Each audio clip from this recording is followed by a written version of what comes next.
नमस्कार जय जगन्नाथ से जगन्नाथ गोटे गीत अच्छी गोटे ठाकुर पाई गोटे सहर आज जाइछि देवता हाँ आज्ञा से गोटे ठाकुर जे कि आम अति निजर आम ओडिया जातिर गर्व आ गौरव प्रभु जगन्नाथ से जगन्नाथ ये पुरी सहर आज देवता पलटि जाइछि।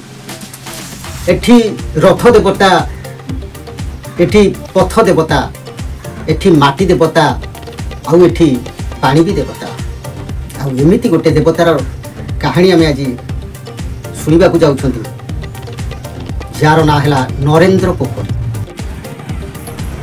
हाँ आज्ञा भक्त मान चिंताधारा 100 वैकुंठर देवता जो पुरी जगन्नाथ सी आउ 100 गंगार मिलन जो आम नरेंद्र पुष्करिणी सी आउ से तो आम भजन सम्राट भिकारी बड़ कंठरे गोटे गीत अच्छी भाग्य थिले करी मु श्रीक्षेत्र दर्शन नरेंद्र जल जा करी स्नान ता माने श्रीक्षेत्र को आसी जदि नरेंद्र जल मथारे टिके न पड़ी आपण श्रीक्षेत्र दर्शन अधा रही यार पौराणिक तथ्य किछि नाही सत किंतु इतिहास कहे 1400 शताब्दी समय उत्कलर राजा थिले महाप्रतापी राजाधिराज गजपति श्री श्री श्री कपिलेन्द्र देव।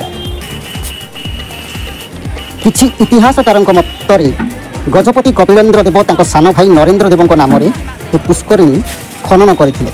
आउ किछि इतिहासकार मतरे कपिलेन्द्र देव बंधु रणपुर राजा पद्मनाभ नरेंद्र निजर सेवकों को कही पोखरी थिबा स्थान रे पूरा 14 एकर जमी कखारु मंजी पोति देइथिले। गछ हैला सत किंतु कखारु पहिला हेले कखारु भितर केवल पानी रही जाइतिला। सेथिपई निजे अर्थ व्यय करी से जमी रे पोखरी के खोली देइथिले जार लंब थिला 834 फुट एवं ओसार थिला 873 फुट आउ से पोखरी भितर थिला 16 तीर्थ। आउ किछि इतिहास कहे गंगराजा नरसिंह देवंकर मंत्री नरेंद्र महापात्र द्वारा यह खनन होइछि। हेले जार इतिहास क्या जना ना जार कौन पौराणिक किंवदंती किसी ना से पवित्र केमिति। हाँ आज्ञा यार इतिहास जहाँ होना कहीं यार पौराणिक किंवदंती थाऊ बा न थाऊ तथापि ये पुष्करिणी पवित्र कहीं जगन्नाथंकर द्वादश यात्रा मध्य गोटे यात्रा होची चंदन यात्रा जहाँकि ये अनुष्ठित हुए। प्रचंड रौद्रतापरू ये धरापृष्ठ को शीतल देवाई महाप्रभु जगन्नाथ सर्वांग शरीर में चंदन बोली हुई नरेंद्र पोखरी जल क्रीड़ा करती चाप करती से ये पुष्करिणीर अन्य नाम चंदन पुष्करिणी।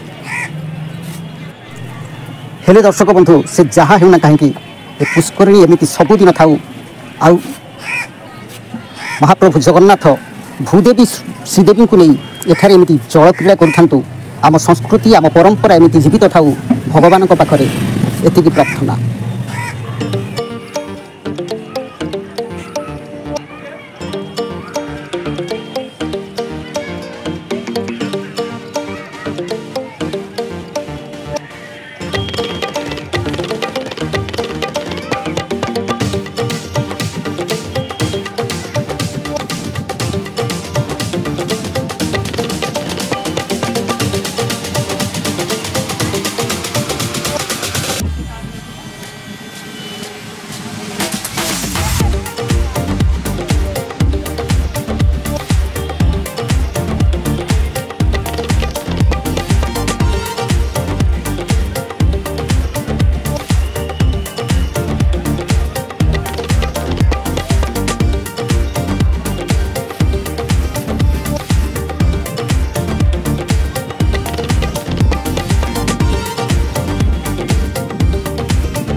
तेरे दर्शक बंधु वीडियोटा आपमन केमती लगे कमेंट माध्यम जरूर जन नमस्कार।